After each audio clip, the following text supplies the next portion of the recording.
Welcome to Doctrine and Devotion, a podcast that explores Christian faith and practice from a Reformed Baptist perspective. My name is Joe Thorne. I'm the lead pastor of Redeemer Fellowship in St. Charles, Illinois. And I'm Jimmy Fowler, elder candidate at Redeemer Fellowship. What's up, boo-boo? Nothing. What's up with you? Man, I'm enjoying New Zealand. Oh, I love it. Wellington. Love it. I just had, what's that drink called? The Fizzy Pop. M&P? The Fizzy, what's M&P. No, J&P. L&P. L&P. L&P. L&P? JP? You know what? It's a little bit syrupy. Yeah, I don't like it. I don't like it. No, but I don't like too syrupy. It's way too syrupy. But it's not too carbonated. It's not too good. It's got a little bit of carbonation. I think it's nice. Nobody should drink that. What does the P? What does the P mean? What is that? It's a cow? It's a I town? think you said cow. It's a town? It's a town? Yeah. Does anybody like that drink? Oh my gosh. I think it tastes good. I think it's lemony goodness. Ryan doesn't like it. Okay, thank you, Ryan. That's all. I just needed some sanity in there. That stuff's nasty, guys. You've been spending too much time in Indiana. American. So, all right, man. This has been an awesome conference so far. We just got done. We're doing most of the preaching, so that's why it's probably obviously. Though we just got done listening to Jim the Man Renahan. Oh my gosh, man, that was good. Is the audio going to be available on this? Yeah. Or is it going to take like a year like last time, or are you guys going to get it up? Maybe 2 years, two and a half years, something like that. That worked out great last time. Either way, but Jim the Man Renahan talking about Luther's Catherine. Lord Yeah. Kate. Yeah, Man, it was beautiful. Loved it. Are you ready for this? Am I ready? Are you feeling good? I'm feeling great. Are you sure? Here You we were go. a little emotional earlier while you Here were we preaching. go I'm again. just saying you got a little. You got a you know little what? emotional. Okay. So I think we all realize that. No, it's fine. It's not a bad thing. One of us has a heart. Oh, and yeah. the other is a cold-blooded dwarf. No, listen. That's what we realize. Yes, thank you. Jimmy will cry. Jimmy will cry at staff meetings. Oh, Jimmy will come cry. on. You cried at staff cry meetings. when I. Oh my okay, goodness. I'm not getting into this. I cry about the goodness of God and how He's been to. You know what? Has anybody got a tissue? Because Jimmy's going to need it. Today we're going to be talking about what God does through faithful men. And when people are hurting, I cry when people are hurting. Oh my gosh, Jimmy cries all the time. And then Joe is I just horrible. summarize a movie that I'm watching to Jimmy, and I'm like, all right, it's about this little kid. No, stop. Done. See? Done. That's all that happens. Done. All right. No more of this. All right, so listen, on this episode, we're going to do something different. We actually want to talk to somebody, Pastor Nick, but we wanted to tell a story for our listeners that, I've heard, Jimmy's heard this. It's not just fascinating. It's inspiring. It's a testimony to God. In some ways, it is an appropriate testimony to Nick and to his faithfulness. But this really should be encouraging for everyone. Mm-hmm. So let me just say welcome, Nick. Thank you. Don't forget to talk on you that gotta mic. get close to this mic right here, sir. And I just want to thank Jimmy for letting me on his podcast. Yeah, that's right. Nick and Jimmy's podcast. Yeah, Come on. that's right. You're paying these guys to say that stuff. Thank All right. you, Nick. All right. Pastor Nick. Okay. You can stop with the mercy applause for him. It's getting to his head. No, okay? no. All that applause is... Pastor Nick's here with us. He's a dear friend of mine, gone a long way. Actually, I'm pretty sure I inspired you for what we're about to hear. That's right, yes. No, that's actually not true when we hear Yeah, you didn't have to say that. Everybody knows that's No, I know everyone's not true, but once you Okay. hear it, Yeah. I felt so bad because it's such a good story about how good God is. Pastor Nick Clevely, you're actually younger than me. I thought you were older than me, so that's weird. Everyone's young. Everyone's younger than you. Stop it. Dude, you're 73. Jim Renahan? Jim Renahan? Yeah. He's not young. He's not older He's than me. younger than you? No, he's not. All right. Still got his hair. Nick has been... Yeah, he does. I just saw your family photos, man. Everybody had hair but you. Yeah, Look at it's that. crazy, You lost your hair. All right. Married for 18 years. I thought you were older than me. This is so weird. All right, because you're more mature than me. I think that's what it is. You were born in Scotland? Yep. But grew up in South Africa. Mm-hmm. You've ministered on the island of St. Helena. Yep. But you've been a pastor of Covenant Grace for 8 years. And that's right here, right? It's like, how far away from... South Island That's south, in Timaru. So it's 2 hours south of All right. Christchurch, yeah. Now, I only know you as the Reformed Baptist pastor. Okay, so I love to hear, and I've heard this a lot actually in this crowd over the years. You guys weren't always Christians, and so because nobody is, and you were pretty deep into drugs and death metal. Did you give up on death metal? You didn't give up on death metal. Yeah, Really? I'm a Christian now, so Weak. All right. Anyway, no more death metal. Hey, Joe, have you given up your death metal? no, man, I turned it up to 11. Oh, one of those Christians. Oh yeah. But the fun part- Christians, yeah. One of those. Yeah, but you left death metal and went charismatic. That's what happened. Yeah, you that's went it. super charismatic, and then to one end of the Christian spectrum, and then you went Reformed Baptist. That's right. All right, so we don't care about any of that. We're not talking about that. We want to talk about something, a story that you told. It's been on the news. There's been like little documentary thing that I've seen on this. We want you to tell the story about the cult, the famous cult here in New Zealand, the island, and how God used you to bring down the cult. I mean, it's kind of a crazy story. So tell the story. We got about 30 minutes, if you would, and we're going to interrupt you and talk over you because that's what we do. But tell this story, and what we want to do is we want you to put this in the context of God calling His people to both words of grace and works of grace. Right? He doesn't just call us to talk or to preach. He also calls us to do, to love in action. So why don't you give us a little bit of background about this cult, where it's at, and what it's all about? Cool. So just to put the story straight, the cult has not been pulled down, and I didn't do very much. Oh, I don't know. So you were instrumental in liberating a number of people from this cult. That's a fair thing to say. Yeah. So let me tell you the story. It started about 4 years ago. I got a little text message from someone who said there's a 15-year-old who's just left a cult. He's got no family. He's moved into the area of Timaru. Can you just reach out to him and pull him in? So, okay, cool. I gave him a phone call. His name was Barnabas, and didn't even get hold of him, just left a message on his phone, said, "Hey, Barnabas, I'm a pastor of a Baptist church. Would love to meet you. Why don't you come in?" And he turned up for the first time with a family that had just left Gloriavale. Gloriavale is the name. Gloriavale, and that's named after the first wife of the founder. So Barnabas is the grandchild of the founder. The founder is from that criminal place called Australia. Oh, yeah. That's like a prison colony or something. That's a prison right? colony, Yeah. That's right. That's no bueno. So his original name was Neville Cooper. And it was around the 60s and 70s that he was moving around Australia and New Zealand. So the original founder has a Church of Christ background, so that's baptismal regeneration. He'd done a little bit of Bible college, but like Charles Finney, he thought he knew better than everyone else. And he ended up in Springbank Christchurch, where they started a commune, and back in the day when that was what everyone was doing. And it was a self-sufficient commune. And it started off pretty good. The stories that I've heard, it was fairly genuine, fairly innocuous, broad spectrum type gospel.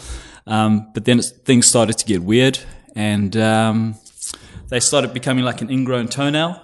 And they sort of hit. That's gross. So they adopted Anabaptist Hutterite principles, and they all began to dress the same. If you read their document, what we believe, is that what it's called, Ren? Yeah, What We Believe. Very original. In the chapter How to Be Saved, basically it comments, once you've obeyed these 6 commandments, you are then converted. Wow. So it's very much it's not even Arminian. It would be Pelagian to semi-Pelagian, and very much a Finney sort of style conversion. It's all in the brain. And one of the things you got to do if you want to join this cult is you have to give up possession of all your goods, either give it to the organization or give it to the poor.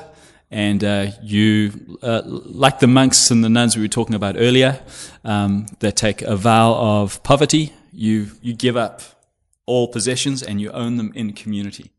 And that's one of the distinctives that you have to take on in order to be a Christian. Now, at what time is this happening? That's the 60s, 70s. So they started just outside of Christchurch, and then they got a piece of land on the west coast, the other side of the mountains on the South Island, and that's where Gloriavale actually began, as we know it today. Yeah, so basically what happened was we started following up with these families, and so you had a family come to your church yeah. that had gotten out. So That's some right. people are able to get out of this thing. Yeah, it was very difficult. So just to maybe give you a sketch of the situation, there was a young man who is an independent thinker, who asked a lot of questions, who was studying. He was a real rebel. He was studying the Bible with other young men. In this cult. In the cult. And so, he was really rebellious that way. We like those rebels. Yeah. And anyway, what they did is they kicked him out, but they kept his wife and kids. Oh, wow. And basically it was a very traumatic event where he had to try and break in, and they'd moved her away to another place, hidden his wife and kids from him so that he couldn't find them. Long story short, the whole family came down to Timaru. And so we began to walk the Romans road with them. And that's where the sort of the words of grace began. And they were very suspicious. They've been taught that they're one of very few real churches in the world. And so they were very suspicious. They're King James only. And so we just, using the King James Bible, we began to teach them through Romans. And so we walked through the Romans road. It's good adaptation there on your part, right? We'll use or do you always use the King James? For first timers, we generally do. Okay, yeah. good. So, but you were able to work with them on that. Oh yeah, I mean, great. the Puritans translated it, so no troubles at all. So except if you're talking to people who live in the 21st century. But go ahead. yeah, well these guys don't live in the 21st century, so. So it was really, really good. I mean, because the foundation of the beliefs that they're brought up with is basically, so imagine this, you're a teenager and there's something called the commitment. And in the commitment, what you basically sign up for is you say, in order for me to continue to live in the commune, I now promise to obey everything the elders tell me, the Bible says, and I will keep all their rules, and if I ever leave Gloriavale, I do so to the damning of my soul. And there's a few little legal things that have been added in, and I won't ask for any money when I leave, etc., because a couple of people did in the past, so they have to cover their bases now. And so you're basically, it's like that vow of the nuns and the monks. And a lot of the young people are pressured into making that decision because you can't marry until you make that vow. And it's a very sexualized environment where everyone really wants to marry quite soon because, it's sex. They talk about sex all the time.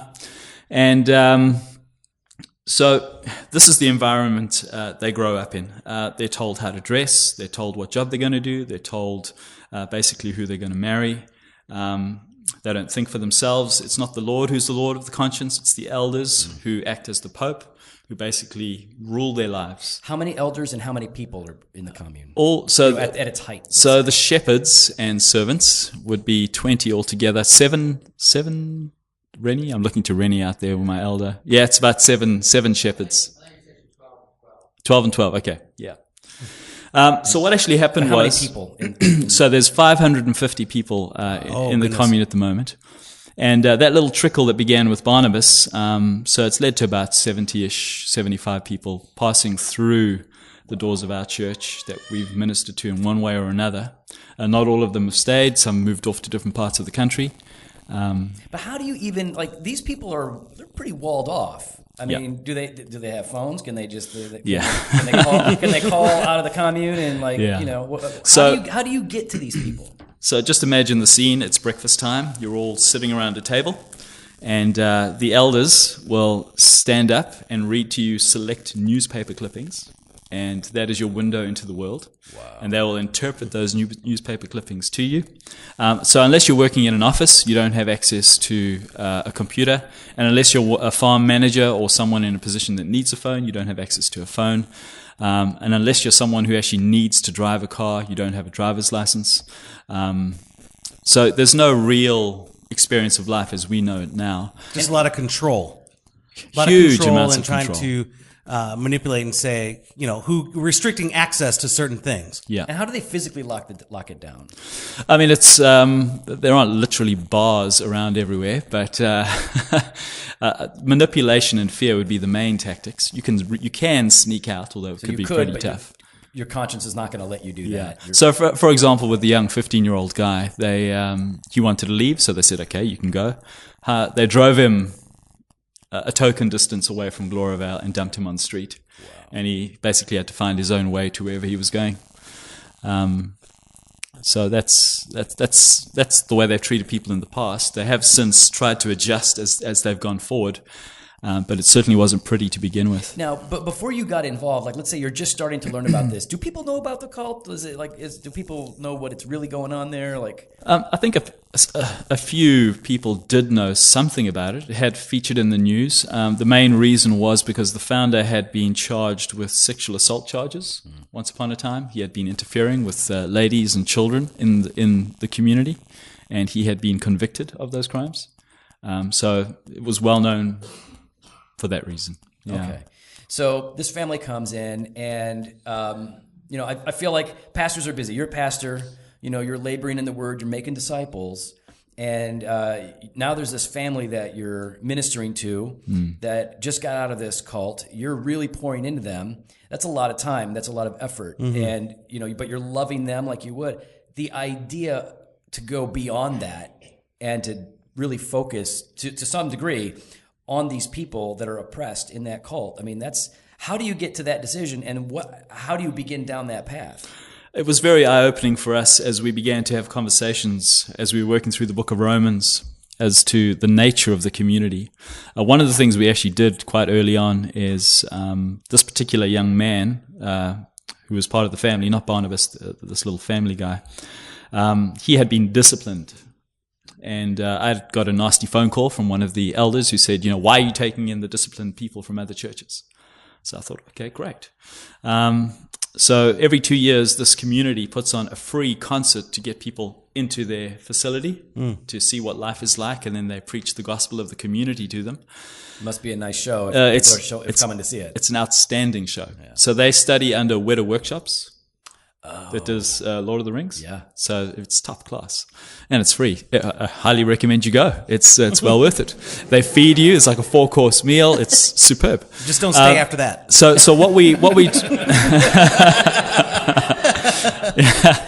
So what we did is we asked if we could meet with the shepherds to discuss the matter of discipline. Because they already knew, you were on their radar. So Yeah. it's just natural for you to say, hey, let's So talk. they'd heard that we'd taken them in, and I think by that time another family who knew that family had been in contact. I can't even remember if the Courages were out at that point. Yeah, they were.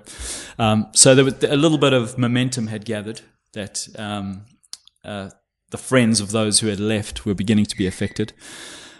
So we asked to meet with the elders to discuss, okay, so why don't you explain to us this case of church discipline so we can consider whether you have acted in accordance with the scripture and we can move forward that way. And they basically turned around and said, we don't have to explain ourselves to you. And they just shut the whole dialogue down.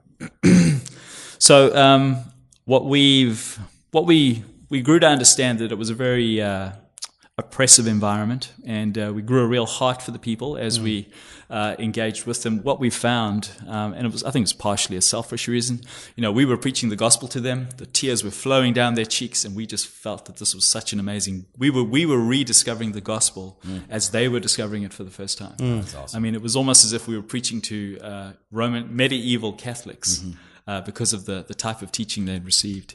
And, we were just on fire to get this message of grace across. We felt that they were the most well-prepared people to hear about grace. They've had the burden of the law on their backs. to the nth degree. So, we just got a real sense that it was a fruitful place. But you've already been rejected by the elders. So, you're done, right? Just give up. Yeah. So I have never gone back to Gloriavale. And that's sort of a deliberate thing on my part. But many of those who have left, and some other young people who shall not be named, have infiltrated Gloriavale. So they've either done it by phoning or by going in at night, meeting up with people in their workplaces, or even sneaking into their rooms to have conversations with them. So when you say, hold on, you said by phoning. Yeah, so there is a sort of a central phone, and they would actually go and call the person who you want to talk to. And so you can have a few words with someone if they allow you to at that point. Though I believe they record those conversations. Yeah. So you've got some people now that you've been working with that are sneaking back in, and so they're just having conversations with people. Yeah. So basically, very early on, I remember loading them up with tracts and books and saying, "Here you go, give these to the guys." And it moved from tracts and books to cell phones with MP3s on it. to tablets with ligonier and other material on it. Yes, and then we had a real boost from Chapel Library, where they give free literature, and they put out a hardback called The Gospel of Grace, which is really focused on justification and the gospel. So we asked them, and they gave us 200 copies. Wow. So there were some efforts to get those in You're there. giving them phones. Do those phones work to like make phone calls? Yep. Oh, yep. wow. So there are a few key individuals who we have been in contact with. I won't give their names away. Of course. It's like communism in there, you got to keep their but identity you're secret. giving phones that work, but then they also have material on it for them to listen to good stuff. and to Yeah. share, if possible. Now, Yeah. what kind of impact does that start to have in this 550 person commune? It's had a mixed impact. Once people started to get wind of the fact that there was a church that was willing to help them, and let me just stress this, I've probably done the least amount. All I've done is rocked up with the book of Romans and done what comes easiest to me. There are heaps of people in the congregation who have given of their time, of their possessions. They are emotionally invested in the people. I mean, it really has been a collective effort. That's great. I've had the easiest job. Praise God. I just get to have fun preaching the gospel and get the best reward out of the whole deal. But so what was I talking about for us? So what was the impact? You said it was mixed reviews. Like, Oh, what was the yes. impact? So some of the young people thought, great, we don't like the rules here. We want to have a bit of fun. So, I'm just going to leave my family behind. I'm 16 years old, and I'm just going to go and jump on this church in Timaru, and they're going to catch me. And we actually started sending some people back. Too many people were just coming. No, just not too many, but just some people leaving for the wrong reasons. Got it. We don't want to break up families. We don't want to enable people just to come out and sin. We actually wanted to see people move forward in their walk with the Lord. And so if someone was leaving in order to find God, then great. That's our work as a church. We want to help with that. So then what do you mean though, leaving to sin? Like, I mean, you see those shows like Breaking Amish, where like they leave and they go and they just Like party that. it up. Like, is that what you're kind of talking about? Like that. See, I watch shows. Breaking Breaking Nobody Amish. watches Breaking Amish. It worked Is in it thi- still on? No, because But nobody you know what? watched It worked in this situation. Okay. My the analogy one time worked out. it worked. Nobody knows what you're talking about. Go ahead. He raised his hand. Thank you, brother. I too. All right. Oh, just thank don't you. feed Everyone, yeah. Someone's leaving now. Oh, wait, all right. No. The show's good. Don't leave. We don't need a photographer if you're talking. I think that's what we're figuring out here. He's taking a good photo right there. Okay. So there's different people are responding. Words getting out. Are the elders or the satanic overlords, whatever they are they trying to shut this down? Are they trying to say like, no, we got to give us the phones? Or what are they doing? So They got to be losing their mind. I've had some very heated conversations with a particular elder. And you just own it. You're like, yeah, I'm doing it. What's up? Know what you tell them? Yeah, pretty much. Yeah. So we're just any opportunity to sort of take on the issues and try and move the conversation forward. Sometimes I lose my temper and just start shouting at the guy and hang up. But we've had several conversations. We've even had an official letter that they've sent to the Legal? Baptist Church of Timaru, which is not us, so it doesn't, even though They someone else's mail doesn't apply, So But this was like a legal letter, like a cease and desist. kind well, of thing? they sort of try to make it sound Right, legal, so maybe they would have But writing some it in record. crayon didn't really help. Yeah. The commune lawyers aren't real lawyers, so I get it. I got it. Yeah. Now- so they weren't happy. But are they? Have they? I mean, goodness, this was how many years ago that you started? This? Yes, 4-ish now, going on 4 years. So 4 years. You guys are doing this. At some point, this ministry of words and works of grace into this oppressive cult gets some public attention. yeah. Yeah, tell us about that. What happened there? I can't remember how the public attention began.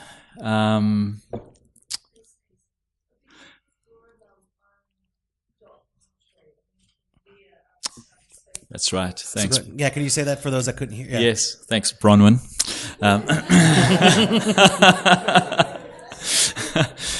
So there was a Gloriavale had their own self-made doco, Oh, and that was insightful. it was beautiful. It was the place you wanted to live.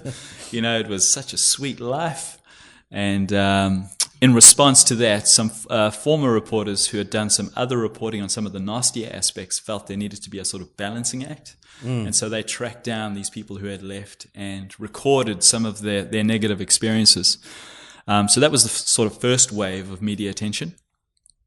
And the second wave was when a very large family, which now have 14 children left. Wow. Wow. And their photograph got into the newspaper. And that sort of went large. That one got a little bit out of hand. How so? A comment was someone on the radio volunteered that everyone in New Zealand might want to give clothes. Oh, wow. And toys for children. And so all of a sudden, the stream of stuff from all over New Zealand started piling up in the house of someone in our congregation. Wow. They had a container full of the stuff. And that's amazing, but it's a problem. Yeah.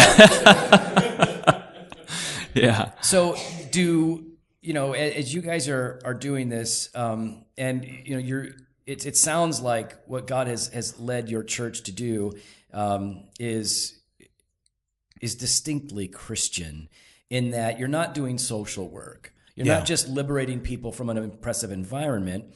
But you're also not just telling them about Jesus and saying, be warm and filled. Your people are going to them with words and works of grace. And for me, this is encouraging, because I think it's really easy for pastors and for Christians in general to get so focused on what their normal routine is and their normal circle of influence that anything outside of that is I ain't got time for that. That's somebody else's issue. That's somebody else's problem. What would you say to people who are maybe stuck kind of looking too close to their own habits and people, and maybe aren't open to what God might have them do outside of their normal routines, or even beyond just words of grace? What kind of encouragement might you give them based on your experience and your understanding of the Scripture? I suppose it's difficult to illustrate it from this particular experience, because these people are 500 kilometers away from us. Wow. It wasn't something we looked for. It was just that weird providential thing that dropped into our laps by God's crossing of the wires. But I mean, I would just like to give the encouragement that it is more blessed to give than receive. I mean, just as a congregation, we have been thrilled. We have been revived in our own love of the gospel through being able to serve in this fashion. And I suppose I could equate it to people who are refugees. Maybe this would be a little plug to get involved in refugees and people like that. It's almost as if they're coming from a totally different culture to ours, because they haven't had everything we've had. And so we've had to walk them through, how to set up an email account, right? How to get your tax number, how to get a bank account, how to work a cell phone. And so people in the congregation have taken on those responsibilities. And I've been very encouraged as a pastor just to see the gifts of the people in the church. People who would be wives or just regular guys. All of a sudden, all of these skills, right, come to the foreground. And it all relates to discipleship. It all relates to making disciples, because we're leading people to follow Jesus in the real world that require these real issues. And I would just say it takes the whole body to look after someone. Yeah. And that's really what we saw. We saw a lot of people getting involved. In one sense, we're also glad we're sort of moving past it now. I think we've got some people who are recovering from burnout. But what is encouraging is that those who've been served are now doing the serving. And so we're seeing a sort of, that's awesome. Some of those who have left are now taking responsibilities for some of the newer ones that have come out. And so all the example and all the love that they've received, they're now emulating and repeating for others. Right, replicating themselves. Yeah, so that's been really good to see. So, Gloriavale, what's its status right now? I mean, they had 550. Are they still at 550? Are they? What kind of impact is all of this? So one of the doctrinal points at Gloriavale is all birth control is a lack of faith and is sin. So they got lots of babies coming, and the babies are named names like effectual. Seriously? Yeah, and other virtues like that. Okay. Yeah. So they're reproducing. But as far as people converting and coming in from these parties that they're throwing every 2 years, that's still after the documentary, after the news, after kind of words getting out. I mean, are people still getting plugged in? No. I think the last person who came who stayed was 20 years ago. Right on. So there have been some individuals who've gone for a couple of months or even 6 months and then have seen, hang on, this is shocking, this is terrible, and they've run away screaming.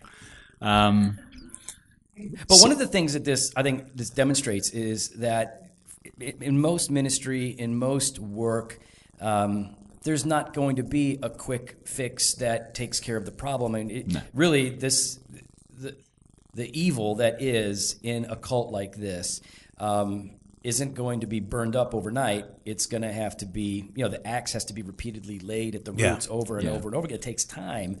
You can see fruit immediately, but to see the death of something like this seems to take a lot of time. So you've really got to be in it and get other people to be in it for the long haul, right? Yeah, we're sort of waiting. The founder, I think he's 91 now. Yeah. So it's not going to be long before he's gone. Okay. And he is an incredibly charismatic, dominant personality. And everyone who he had sort of trained up to take over, he's probably going to outlive. We're not sure what's going to happen when the strong leaders that are there now actually die. So there may be some real openings in the future. How can people be praying? So we've got like millions of listeners, or I don't know, Jimmy, you know the numbers. We got a couple million probably. 5.6. Okay, yeah, round up to 5.65. So we don't have that many, but we do have a lot of people that listen, and our listeners pray. Yeah, and they definitely are going to want to respond to this. How can we be praying for your church's ministry and for the people that are stuck at Gloriavale? I think our greatest prayer is that every person in Gloriavale would know the liberty that comes from the gospel. There are just so many people who, and we've met a lot of people, and they're some of the loveliest people you could meet. And some of them have a genuine faith, but they're just living under the bondage of, if I don't obey the elders, I'm going to go to hell. And so we just really want to see the gospel and the joy of their salvation come to those people, that they would know the true gospel, the fullness of the gospel, and not this rancid stuff that they're being fed at the moment. And I think, yes, for anyone who leaves, just pray for all of the practical concerns. There are just a numberless amount of details. I mean, the way that if you think about a person's worldview, imagine a puzzle of 100 pieces. Imagine for 20 to sometimes 40 years, you've been seeing the world in one way. And through one conversation and one look at the book of Romans, you're going to turn over one piece of 100 pieces. And then you've got to have another conversation, and there's another piece. Right. And it actually takes a long time, I think especially for some of the ladies who have not really been encouraged to think very deeply theologically, to overturn all those pieces and get a new worldview. To hear the word grace, to hear the word justification, to hear the word obedience in ways that the Bible actually explains it. So, well, Nick, we love you. We love your ministry. We love what God is doing through your people. Absolutely, it makes us love your church to hear this, and it makes me angry. Oppression and abuse is something that hits Jimmy and I pretty personally. And so when we hear about people that are really exploited like this and are essentially being soul tortured in their lives, it makes us want to pray with you and for you, man. Amen. Thanks for sharing the story with us. Yeah, thanks for asking. We really appreciate it. And Jimmy, people are going to want to engage. If they want to talk about, is it Gloriavale or Gloriavale, and they have their own website. Oh, hey. Don't send them www.happyrant.com. Yeah, that's a cult. That's a cult right there. Just a random fact. Last year, 2016, the major streaming television thing, TVNZ On Demand, the highest rated, downloaded, streamed thing for the whole year across New Zealand was on Gloriavale. So was the documentary? Yeah, there were several. So it was the most watched thing that streamed on TVNZ On Demand last year. And hopefully, even people that looking at this, even people outside of this can see this sort of a documentary. Maybe it'll cause them to ask questions. If they're Christians, maybe it'll move them to be more serious theologically or evangelistically. This is really good. So if people want to jump in and talk, now are you on the Twitter? No, I'm a Christian. Are you to death or the Twitter? All right, are you on the Facebook? No, on the Instagram? Christian. Does your church have a website? They do. Okay, goodness. Well, you're just as bad as Gloriavale. It would be kind of fun. Gloriavale is more high tech than you. That's pretty sad.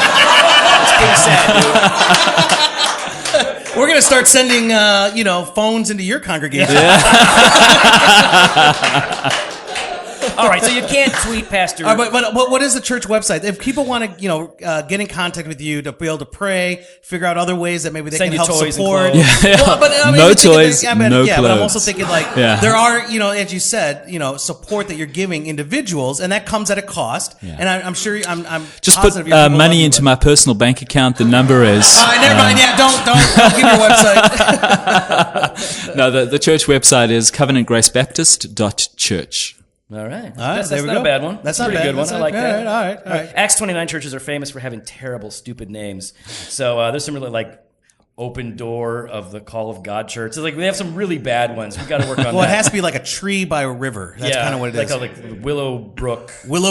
No, but Stream. Acts 29, they don't do that. They do a little more they'll use a Latin word. And then nobody knows Latin, but they'll use like Imago Dei Church. They'll do that. Or now they're doing I know a guy, he started a church in 18 called Mystery. Yeah, you know what's not going to be a mystery? Why no one's going to go to your church. No, listen, I was I met him, and he was a really cool guy. I'm like, hey, man, what's up? He's like, what's your name in your church? He goes, Mystery. And I was like, that's the worst name for a church ever. Why would you name your church Mystery? He's like, I don't know. All right, well, you can follow us on Instagram and Twitter at Doc and Devo, or on Facebook /Doctrine and Devotion. You can head on the website, doctrinedevotion.com. There you can contact us. You can sign up for our email blast, or you can hit the store, sign up for the 2018 Doctrine and Devotion Conference on the Spirit and the Church. Fresh pod every Monday and Thursday, blog posts on Wednesdays, video content on Fridays. Thanks, brother. Thanks, guys.